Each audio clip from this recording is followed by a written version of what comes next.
What is up, YouTube land? It's your boys. How you doing? How's everyone doing? We're back with Dead Space. So I noticed that last week, basically all of our recordings, even for like the PS1 LPs, were super crackly in audio.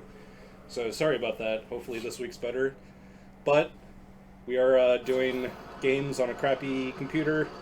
I don't know. They're still watchable, but sorry about that.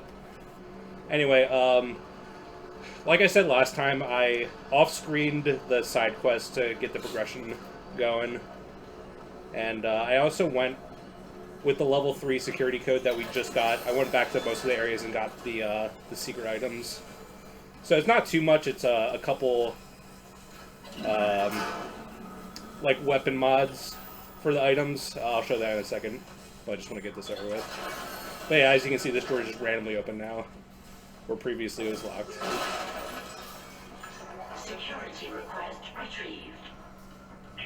Security, we got some. There's actually basically nothing in this room except for this recording. Dr. Mercer sent me for But I can't leave until it's done. Really? It doesn't usually do that. God Almighty. It's all the side quests that does it. I don't know why. Profit margin, we get screwed. The trigger that I missed last time was literally there was a single like bed in the ICU where it plays a recording of Mercer messing with Harris, and like he jams like some sort of tool into his eye, and he's like slowly turning into a necromorph, but he's still like being a human, but he's like, you can see he's like brainwashed now. Whispered his revelations there. Now I understand them. And the marker obviously affects everyone differently. Yeah, the marker has a couple different purposes. The first is just to overload everyone with some sort of dementia. Either it makes them incredibly crazy, or like non-functional at all, or suicidal or something like that.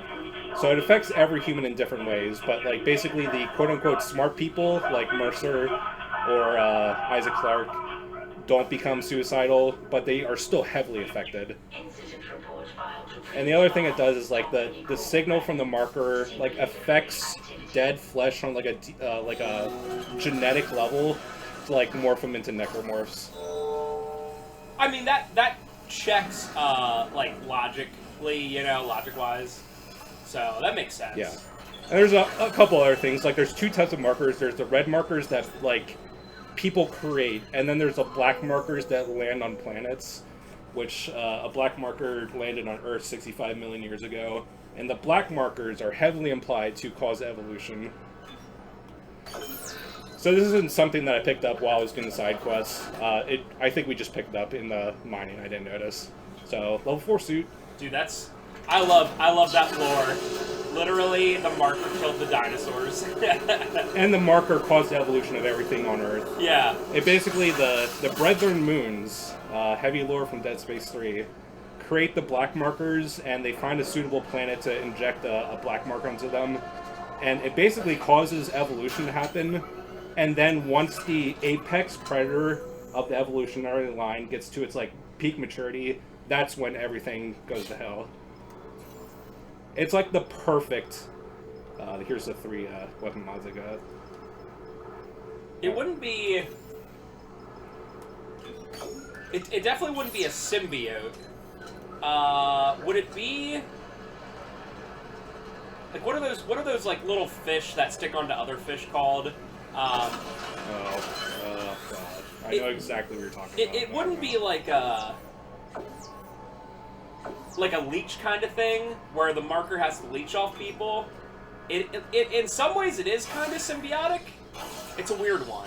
Yeah, because like humanity would not exist without the marker, but the marker also caused humanity's extinction at the same time. Right.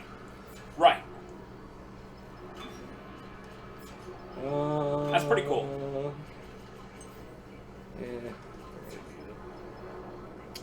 Yeah, do the flamethrower.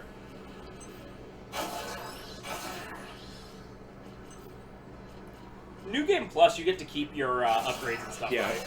There's actually a suit upgrade that's locked to New Game Plus. Oh, okay. The level 6 one. Oh, I should have got And it's certainly looking like you cannot upgrade everything in one place. No. I'm even like, I have not bought any ammo or healing items at all. Like, pretty much exclusively everything has been either,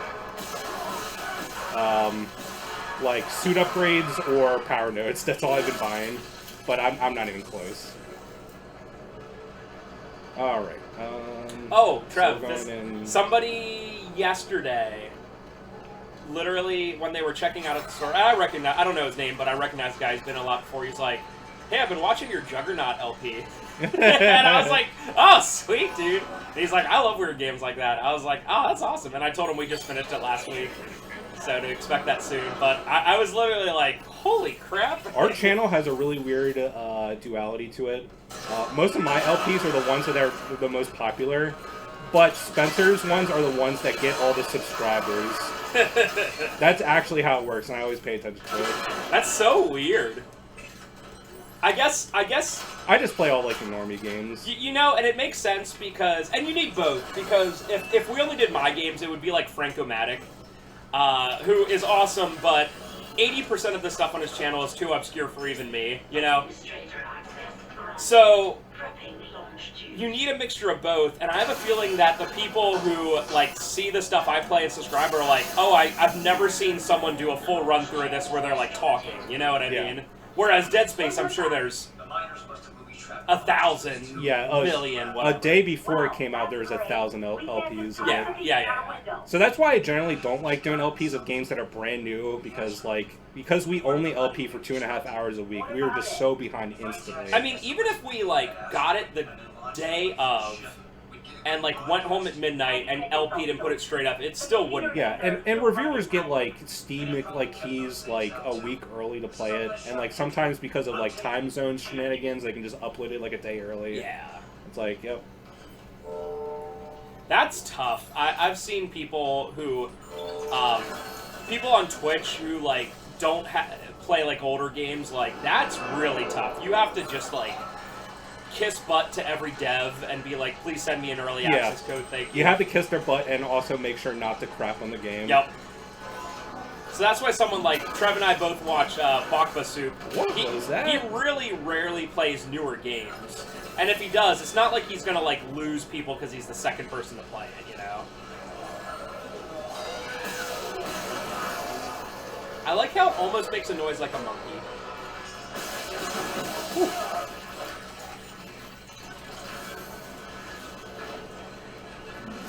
I think I just completed, throughout the last 2 days, I played through and beat Callisto Protocol, which is pretty similar to Dead Space, but the controls are way different. So, my muscle memory is so screwed up right now. Let me ask this one thing first before I go into that. The person that I keep asking that's like has the humor like Ben, it's Grimbeard, right? Yes. Okay, I saw a couple of his things show up on my feed, so I saved them for later, and I thought that was the case. Because I saw the stuff he was like reviewing was like kind of odd stuff. It's odd stuff, mostly horror stuff. Okay, so now that I got that, that's good. Overall, if you only take Dead Space Remake and Callisto Protocol, and you can only have one, what would you pick then? Probably this game. Okay. Callisto Protocol, I was expecting that game to be, like, from whatever I've been, like, all the reviews I watched, and, like, people talking about it, or, like, forums and stuff, like, I think people at the store tell me they were, like, unimpressed. They were crapping on it. I was like, what is wrong with this game? And I think the major contention is that it's two things. People went into it expecting Dead Space 4, and it is not Dead Space. It's inspired by Dead Space, but it's not Dead Space. The other thing is that the game is much more of a survival horror game than any Dead Space game by a lot. Nice! But because of that, you have very limited weaponry, and there's a lot of focus on melee. And I think if you like the melee or not is a really big contention point if you like the game or not. Gotcha. And I ended up, it's one of those things that the first impression, it's like kind of bad. But once you get used to it, I thought the melee was very satisfying and the dodging mechanic was pretty good. So I watched some of the lore stuff on it, and I forget what they call him, but the first person, Patient Zero, I think it is.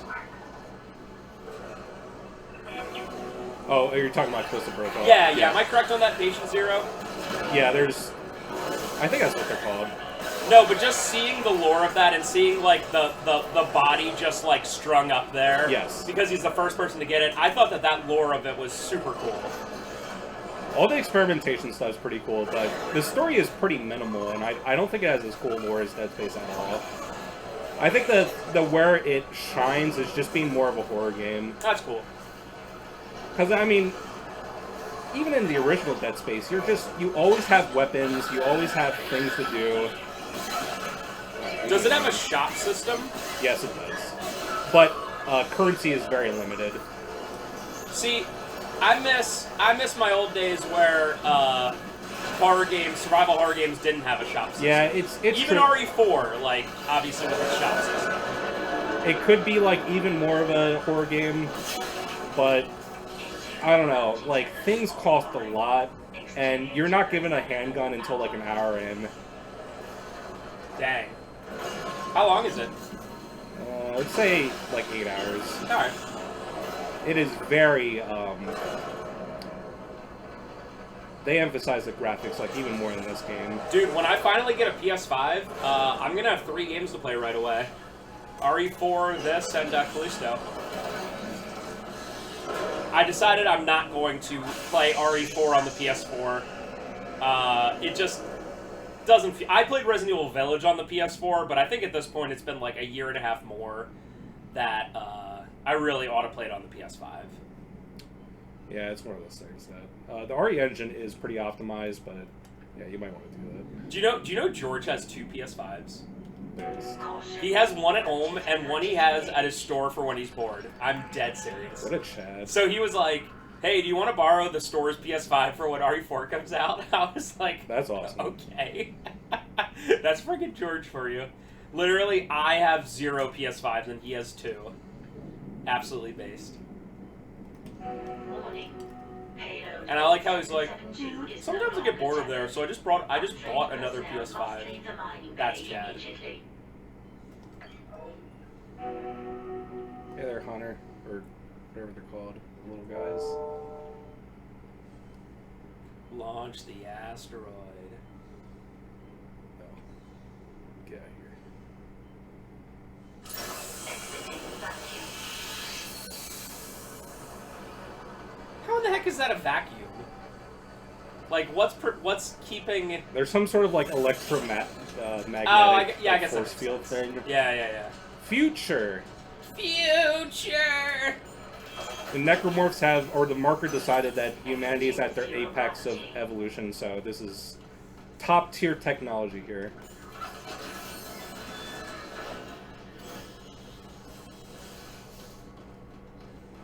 So what is the... I think this is answered, maybe even in this game, but what does the marker get out of, like, destroying humanity? It ultimately makes another brother moon. Okay. In terms of why it does it, I think it's really like... The Brethren Runes seem like they have a personality in Dead Space 3. The ending DLC, I forget what it's called, Redemption or something generic. But it could be Isaac's hallucination, it's hard to tell. Dude, that's the tough part when you...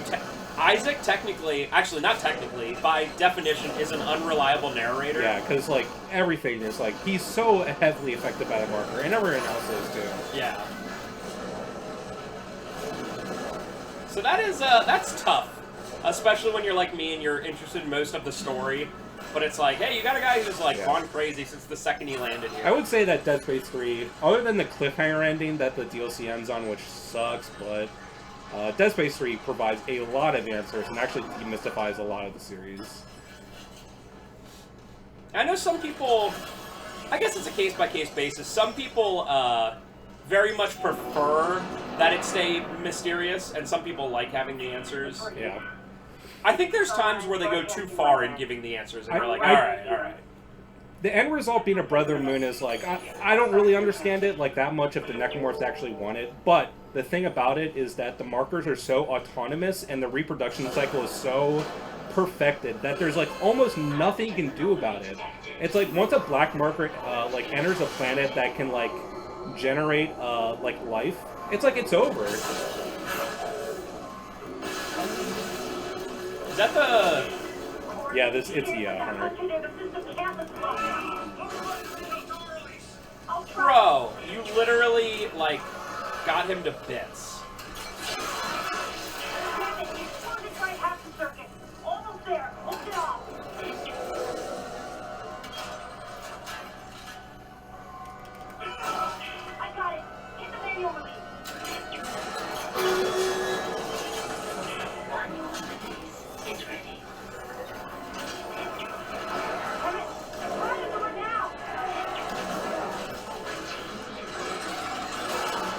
See ya! Peace and millies. All that crap that just happened. We're out of here. And that's why the force gun is good, because it just gets everything off your face.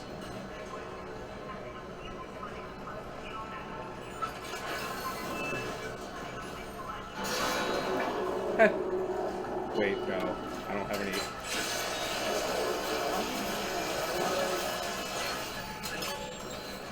Have to remember controls of this game. Oh, I don't even... See ya! So much crap. Dude, Callisto Protocol has some of the weirdest controls I've ever seen, and you can't remap anything. So, in Callisto Protocol, L3 and R3 do nothing. L1 is sprint, and circle is crouch. So, you would think that, like, the immediate first thing that I want to do is remap the controls to L3 being sprint and R3 being crouch, but you can't do it. There's no button remapping, at least on console. So, I have tried to push L1 to sprint like 50 times already. It's ingrained in my mind. Then let's hope that 48 hours estimate was wrong too. No comms, no rescue. Take the tram to the bridge. I'll hack open the door to communications. You see what's happening with the array. And don't worry about Nicole. Like Kevin said.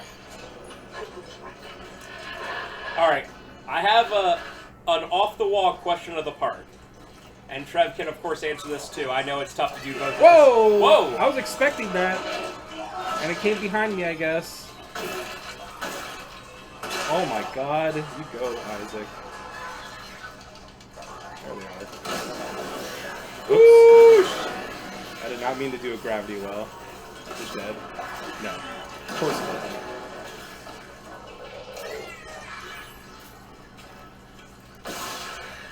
Okay. Question of the part.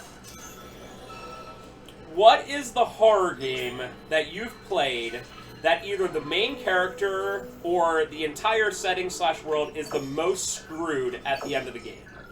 In either the standard or the good ending. So, like, there's some games, like, in, like, the bad endings, like, they just die or whatever, right? So, like, for instance, Silent Hill, the good ending is he gets out, Sybil gets out, and he has a new daughter in, I almost said Dahlia, in, what's her name? Heather / Cheryl / whatever. Most of the mainline games, I was thinking about this, generally have, like, decently upbeat endings. Like, almost every Resident Evil game is like, we made it, we're out, you know, whatever. Like, there's still more to go, but whatever.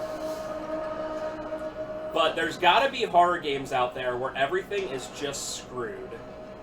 I don't remember, when I played Soma, I don't remember the exact ending, but you were like... It was something very confusing where, like, you were, like, dead the whole time. Like, the entire world, I think all of humanity is extinct before the game even begins. And, like, your consciousness is in a metal, like, robot. And... Right. Yeah, the main, like, plot twist was the fact that every time that you transferred bodies, it actually made a duplicate, and it was like a 50-50, like, coin toss if you would be the consciousness left behind or the consciousness pushed forward. That's right. And in the end, you were the one left behind, while the other one was, like, sent up to mythical Wonderland. I don't know exactly what happened at the end. Absolutely brutal. But that's just the main thing is the concept of duplicating your consciousness and what happens, which is kind of an interesting thing, even if it isn't really relatable. We did it. Isaac, a ship just shipped in. The USM Valor. They must have heard our SOS. That fast? What's a military ship doing out here? Out on patrol? Man, I have 66 contact energy and 0 force gun. Head for communications. Hell yeah. I want some force gun. It's just like, the way that RNG drops work is so weird. Okay, so one of the things that kind of brought me to that question of the part, Trev, have you heard, and there's actually a game for this, there's a point-and-click game for this called, it's a short story called I Have No Mouth and I Must Scream. Yeah, that's a really bad one. So for the YouTube viewers out there, go ahead like 1 minute if you don't want to have any spoilers. But essentially, it's a short story where there are only 5 or 6 humans left in the entire world, and they're kept alive, like literally they're immortal, kept alive by this supercomputer called AM. Essentially, it became like the omnipotent life form, like almost like the god or whatever. And these 5 or 6 humans have been alive underground in this area, kept alive and tortured by AM for hundreds and hundreds and hundreds of years.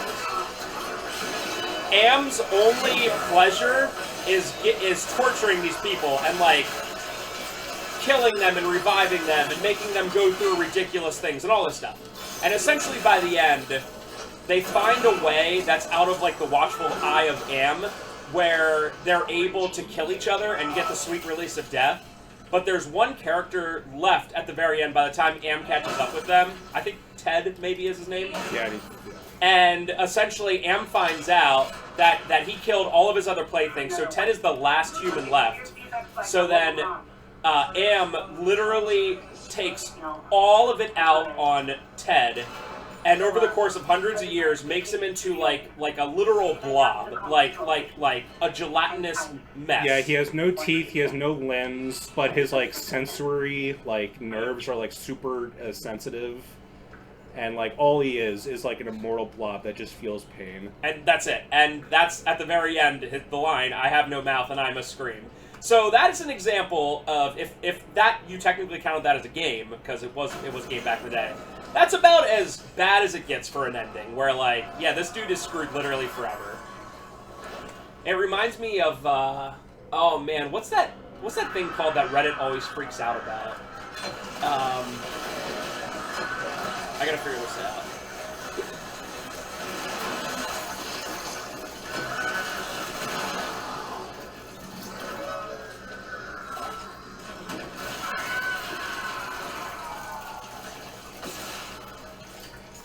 So last part I showed you a secret code to get a text log, and I was like, oh, there's 2 nodes, I guess it's New Game Plus, but I was wrong. It's just a different input, so I'm going to do that right now.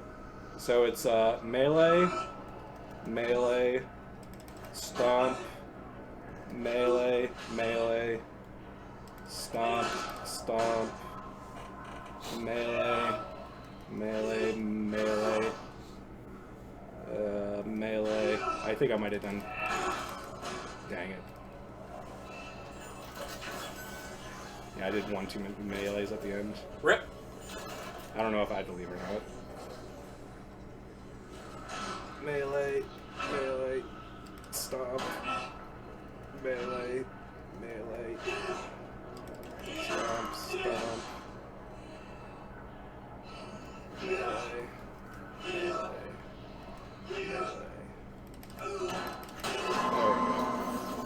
Hooray!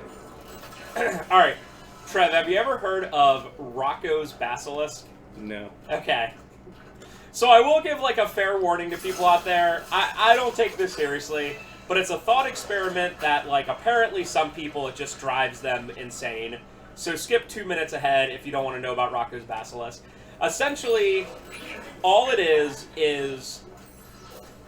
the thought experiment that in the future there will be an all-knowing being, like an all-knowing computer, like a what's that thing from Terminator? Like a Skynet kind of thing, right? So essentially, it's all-knowing and can do pretty much anything, can look into the past, can look into the future, whatever.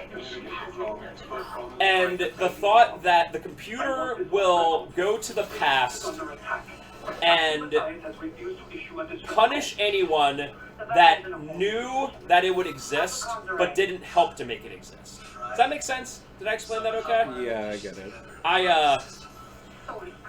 The official thing is, an otherwise benevolent artificial superintelligence in the would have been incentivized to create a virtual reality simulation to torture anyone who knew of its potential existence but did not directly contribute to the advancement or development.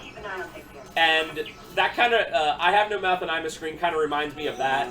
There's some people that, like, when they think about it, apparently it, like, keeps them up at night. Like, yeah. For me, time travel is just such an absurd concept that it's just not realistic to me at all. Time isn't even, like, time is, like, a concept just for, like, human perception. It's not even, like, a thing that, like, exists. So, like, going forward or backwards in time isn't, like, it's just a purely human concept. That's my opinion on time. So I have a weird one for you. And I honestly, I don't want to say, like, I honestly believe this, but if somebody told me it was true, I would be like, I knew it. So you know when you feel, like, a sense that something else is there? Like, you're just in a room alone, but you get that, like a weird feeling on the back of your neck, like, something's here, right?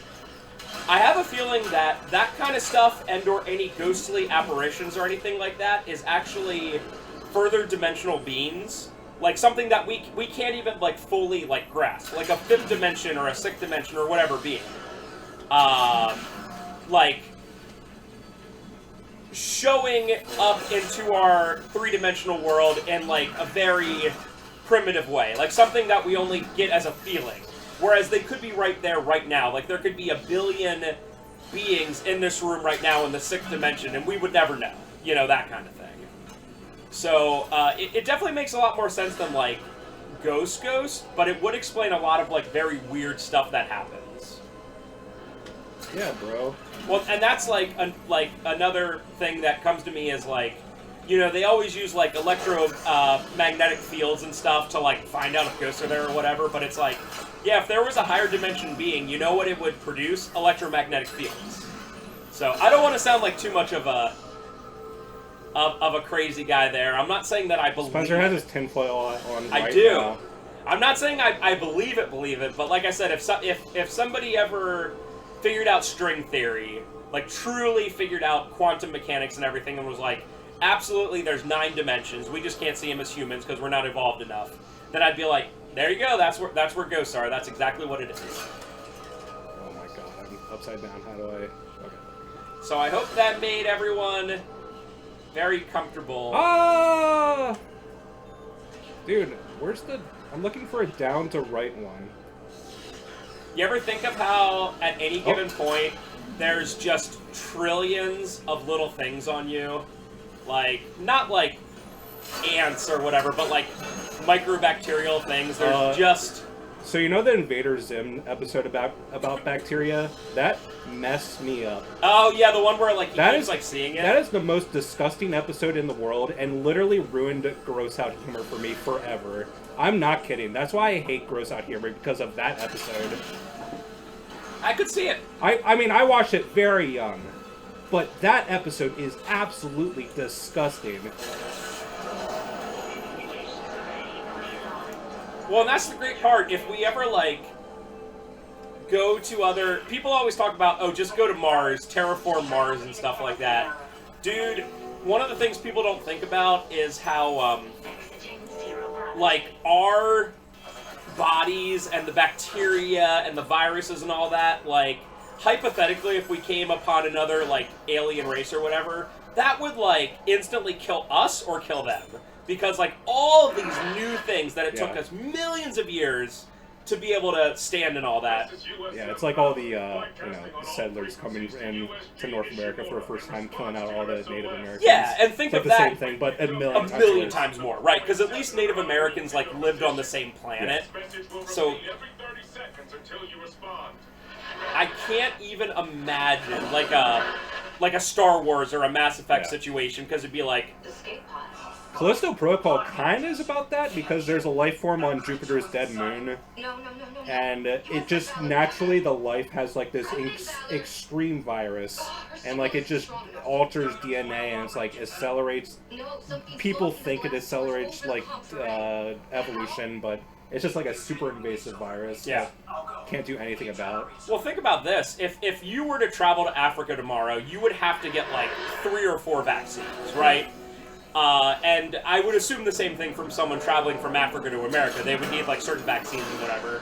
So just imagine that, like on a whole new biology level. I don't want to think about that because like that's the kind of stuff like an alien just showing up wouldn't bother me because as someone who, you know, kind of looks at it on a smaller level, I'm like, they would probably just like, even if they could somehow breathe oxygen, we would just shake their hand and they would just die in a week, right? Or we'd die in a week, whatever. Maybe both would die in a week, you know? So, it could be like the aliens from the movie Signs, and water could be their weakness. Pretty lucky. M. Night Shyamalan, you great director, Yeah, you. he's amazing. I did like, if you haven't seen it, Trev, from a year or 2 ago, there's a movie he made called Old. If you go into it not taking it super seriously, I like the idea Okay. a lot. Because like the idea of accelerated aging actually scares me a lot. I understand. It's stupid, but I also like the idea a lot. And they went into, like, just different stuff, like the kids growing up. And the one girl, like, she's, like, young, she gets pregnant, and she gives birth in, like, 30 minutes or whatever. Like, it's very, like, weird and cool. Yeah. That's all YouTube land. I can totally understand, like in that, Crap. Hello. like in that one Simpsons episode where Mr. Burns becomes a hypochondriac. I think he's based off the real-life guy Howard Hughes, but I might be wrong there.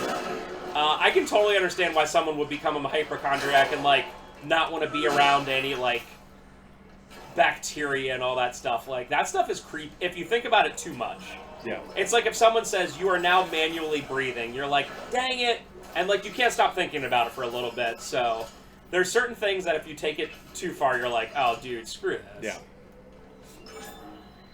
So now, in a span of, like, 1 or 2 videos, people now have Rocco's Basilisk. They know about the terror of I have no mouth and I must scream. Talk about aliens coming in and, like, just giving us the worst bacteria ever. And, yeah, now you're manually breathing. So, that's about 10 subscribers lost right there. Or 10 games.